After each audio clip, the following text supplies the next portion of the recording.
மரியாதைக்குரிய முதலமைச்சர் சொல்கிறார், அவரது திட்டங்களை பற்றி சொன்னால் அவருக்கு மூச்சு வாங்குகிறதாம். நான் தமிழகத்தில் என்ன நடக்கிறது என்று சொல்கிறேன். கல்லூரி பேராசிரியர்கள் பதவி உயர்வு கேட்டு போராட்டம், தொழிற்கல்வி ஆசிரியர்கள் ஊதிய உயர்வு கேட்டு போராட்டம், இளநிலை ஆசிரியர்கள் ஊதியம் கேட்டு போராட்டம், மருத்துவர்கள் தொழில்நுட்ப பணியாளர்கள் ஊதிய பாக்கி கேட்டு போராட்டம், எய்ட்ஸ் கட்டுப்பாடு ஊழியர்கள் ஊதியம் கேட்டு போராட்டம், செவிலியர்கள் பணிச்சுமை அதிகரிப்பு கேட்டு போராட்டம், அங்கன்வாடி பணியாளர்கள் ஓய்வூதியம் கேட்டு போராட்டம், சத்துணவு பணியாளர்கள் உரிமை மறுக்கப்பட்டு போராட்டம், தூய்மை பணியாளர்கள் பணி நிரந்தர போராட்டம், நெடுஞ்சாலை பணியாளர்கள் போராட்டம். ஆக இப்படி வாழ்க்கையே போராட்டமாகி கொண்டிருக்கும் பொழுது ஸ்டாலின் அவர்களே, எப்படி திமுக 2.0 மாறும்? 2.0 இல்ல, உங்களை ஓட ஓட விரட்டுவார்கள். ஏனென்றால் இன்று கூட பார்த்தீர்கள் என்றால் ஒரு சட்டமன்ற உறுப்பினர் கோயிலுக்கு போகும் பொழுது அவர் விரட்டி அடிக்கப்பட்டிருக்கிறார். சேகர் பாபு விரட்டி அடிக்கப்பட்டார். நான் இன்று ஒரு சவால் விட்டேன். மரியாதைக்குரிய சேகர் பாபு அவர்களே, 3000 கோயில்களுக்கு குடமுழுக்கு செய்தேன் என்று சொல்கிறீர்களே, ஒரு குடமுழுக்குவிற்காவது முதலமைச்சர் அவர்கள் வந்திருக்கிறார்களா என்று கேட்கிறேன். ஆக முதலமைச்சர் வரமாட்டார். மத சார்பில்லாதவர்கள் என்றால் அது பாரதிய ஜனதா கட்சியை சார்ந்தவர்கள் தான்.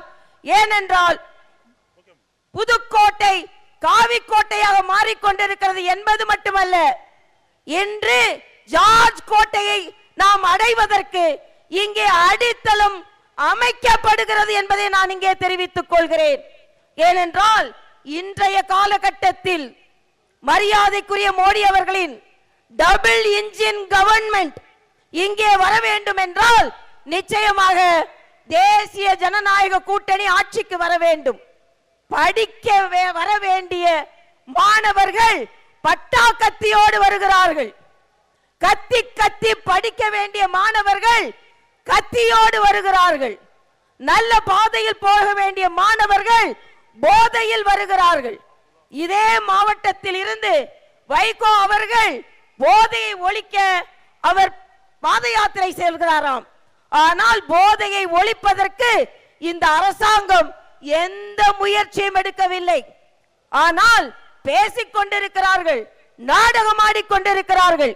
நேற்றைய தினம் ஒரு பழைய ஓய்வூதிய திட்டத்தை அறிவித்திருக்கிறார்கள்.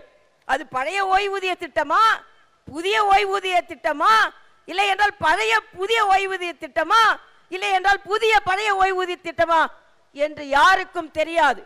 ஆக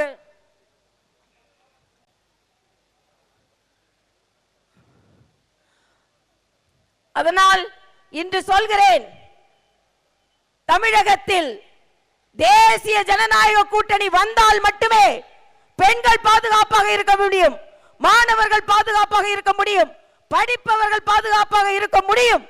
அதனால் தமிழகத்தில் கைகள் உயர்கிறதோ இல்லையோ, இலைகள் துளிர்க்கிறதோ இல்லையோ, தமிழகத்தில் தாமரை மலர்ந்தே தீரும். தமிழகத்தில் தாமரை மலர்ந்தே தீரும். தமிழகத்தில் தாமரை மலர்ந்தே தீரும். ஸ்டாலின் கேட்கிறார், எத்தனை அமித்ஷாக்கள் வந்தாலும் எங்களை ஒன்றும் சொல்ல முடியாது, செய்ய முடியாது என்கிறார். ஸ்டாலின் அவர்களே, சரித்திரத்தை புரட்டி பாருங்கள். இதற்கு முன்னால் கே ஷாதான் உங்களை வீட்டிற்கு அனுப்பினார். அதே போல இந்த அமித்ஷா திமுகவை வீட்டிற்கு அனுப்புவார் என்று சொல்லி இரட்டை இலையோடு தாமரை மலர்ந்தே தீரும் என்று கூறி விடைபெறுகிறேன். நன்றி, வணக்கம். 1,25,00,000 மனங்களை வென்ற தந்தி டிவி யூடியூப் சேனல். தவிர்க்க முடியாத தம்ப்நெயில்ஸ், கலக்கலான கான்டென்ட்ஸ். நீங்களும் இந்த குடும்பத்தில் இணைய இப்பவே சப்ஸ்கிரைப் பண்ணுங்க. அசுரபலம் கொண்ட எங்கள் டிஜிட்டல் கரங்களில் உங்கள் விளம்பரங்களை சேர்க்க வாட்ஸ்அப் பண்ணுங்க. 8939888378. Email advttanditv@dttv.in.